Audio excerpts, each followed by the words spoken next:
Hey, how's it going, everybody? It is your boy Tim, aka the Frugal Travel Guru, back with another video. And in today's video, I wanted to talk about a topic that I think is very important. I probably should have touched on long ago, but that topic is what you shouldn't do so that you don't get kicked off the Greyhound bus. What are the things that can get you kicked off the Greyhound bus? I want to talk about this because every time I'm on the bus, someone almost gets kicked off, or they actually do get kicked off, and they always seem so surprised. They're always like, they're always so surprised. They just can't believe they're getting in trouble and getting kicked off the bus. Now, some of these people, we all know people in life who, no matter what they do, think they did nothing wrong. I didn't know I couldn't stab nobody in the neck. What? That's there's always those people. So some of those people fall in that category. But I do see some people get in trouble, almost get kicked off, or get kicked off, and they genuinely seem surprised. They genuinely seem like they didn't know what they were doing was wrong. Now, a lot of times it's because they don't listen to the bus driver, but I, as the Frugal Travel Guru, formerly the Greyhound Guru, feel it is my responsibility to make sure when you ride Greyhound that you have the best trip possible. So I want to go over some of the things that can get you kicked off the Greyhound bus. Now, before we get into those, let me just tell you why it's such a serious thing when you get kicked off the Greyhound bus. For one, when you get kicked off the bus, it does not mean they're going to take you to the nearest Greyhound station and put you off. They will literally put you off the bus wherever the bus pulls over. If the bus driver pulls over on a back dirt road in Swamp Knee Jerk, Nebraska, that's where you're getting off the bus. If wherever the bus driver wants you off the bus, that's where you're going to get off. Because once they have identified you as a problem, they're not going to keep you on that bus any longer. You're off the bus. There's a movie, one of my favorite Civil War movies, called Gods and Generals, and there's a quote in that movie that says that there's nothing as close to God in this world as a general on the battlefield. There's nothing as close to God in this world as a driver on the Greyhound bus. When that driver is God on that bus. And I say that to say this, that if they want you off the bus, you are off the bus. A lot of times people, not want to leave. They'll have to call the cops. If the cops come, you have no leg to stand on. You have to get off the bus. It does not matter what you say. If the driver says, I want this passenger off the bus, you're gone. You could have been sitting there doing absolutely nothing. The driver says they want you off. You are off. The bus driver is God. So that is why it's very important to not do anything that might get you kicked off the bus, because you could end up side of the road at a gas station somewhere. I've seen people get kicked off the bus in all types of places, and they just kind of had to figure out what to do from there. So, not just really trying to scare you, but just keep in mind, if they want you off the bus, you're off the bus. There's no discussion. Even if every passenger on the bus says, hey, you didn't do it, you're off. Okay, so probably the number one thing that gets people kicked off the bus is drugs or alcohol. This is the one I see most of the time. There is a zero tolerance policy for drugs and alcohol on the Greyhound bus. And when I say on the Greyhound bus, this also extends to the surrounding area on the bus. So most people are smart enough not to smoke weed or drink beer on the bus. Now, I have seen people get drunk on the bus. They did it in the back. They did it, quietly. Probably you shouldn't do it. Someone might tell on you, you could still get in trouble. But if you're in the back of the bus and you crack open a six-pack and you drink it quietly, you might get away with it. Still say don't do it, because if you get caught, you're off, but you'll probably get away with it. Most people are smart enough not to make a big scene or to smoke weed or smoke crack or do meth on the bus. But a lot of people, once they get off the bus at maybe at a station or at a stop, feel like once they're off the bus they can do whatever they want to do. This is not true. I have seen people get off the bus, go right next to the bus, start smoking weed, boom, you're off the bus. Seen people, even though the driver said, hey, we're coming up to a lunch break, do not buy any alcohol on this break. Because it was at a store that sold alcohol. The driver said, do not buy any alcohol on this break. I've seen people get off the bus, go right in, buy alcohol, come back out, start drinking it right in front of the bus. Driver wouldn't let them back on the bus. So Greyhound has a zero tolerance policy for drugs and alcohol on the bus or whenever you are still in the Greyhound network. If they catch you while you were still riding the bus, even if you're not physically on the bus, doing drugs, or, you know, drinking alcohol, you're done. If the driver feels like enforcing that. Now, I've seen some people get off the bus and they walked a considerable distance to make it seem like they were trying to, you know, hide it, and they smoked weed. We all could smell it, but the driver, you know, didn't kick them off the bus because at least they kind of went around the corner. You know, at least they were trying to make an effort. I've seen people, yeah, you know, go in places, buy some alcohol, go around the corner, chug it real quick, get back on the bus. Did the driver see them? Probably, but they were making an effort to hide it. So, like, the driver's main concern is they don't want you high or, like, drunk on the bus. If you ain't acting belligerent, acting drunk, acting high, they really don't care. All the driver wants to do is get you from point A to point B with no issues. So, just to be safe, no drugs and alcohol. Another one that obviously will kick you off is like physical violence. If you physically harm someone, you're off the bus. But also any behaviors leading up to that can get you kicked off the bus. You might just, where you from, y'all might argue a lot. You don't mean nothing by it, but you get in people's face and argue. I know people like that. They come from places where it's very confrontational. They're not gonna do nothing, but they like to bah, bah, bah, bah, bah, bah. That can get you kicked off the bus. Don't get in anybody's face. Don't be arguing loudly with nobody.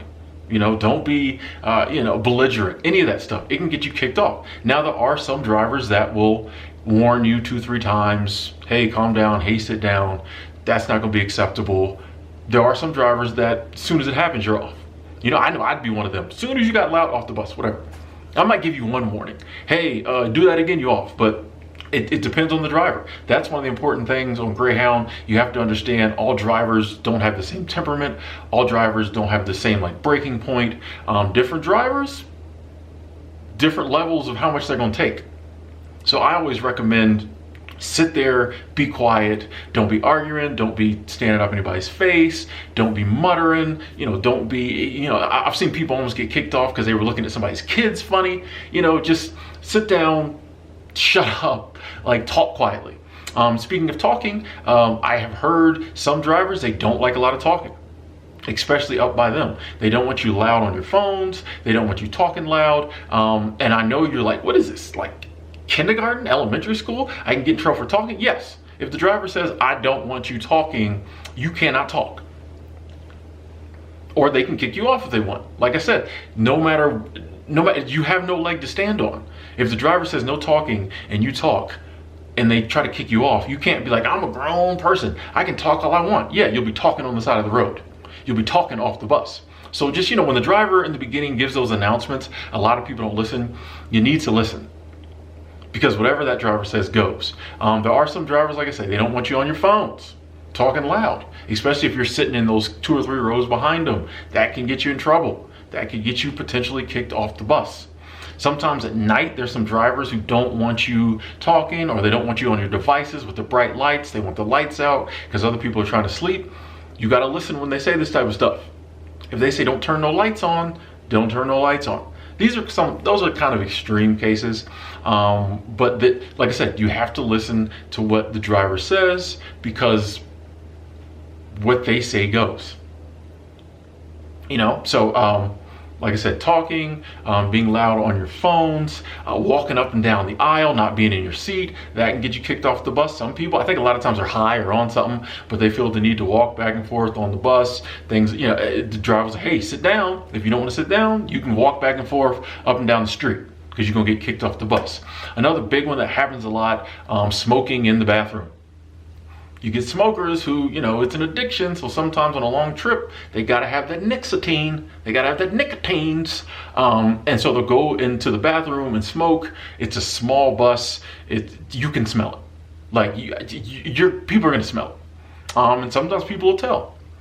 You know, a lot of people, like me, I never snitch, because I ain't trying to get stabbed for snitching nobody on Greyhound, and I just don't snitch in general in life, but some people do. Some people, you know, I don't like cigarette smoke. Other people don't like cigarette smoke. They might tell, hey, somebody's smoking in the bathroom. Driver catches you doing that, you're off. And they're gonna know you're smoking. Like, I don't know why these people think that just because this little bitty door is here, no one's gonna smell the cigarette smoke or the weed smoke. People are gonna smell it. Don't be smoking in the bathroom. that'll get you kicked off the bus quick, you know? So basically it's just like common sense. If you get on the bus and you sit down and you don't bother nobody, you'll probably be okay.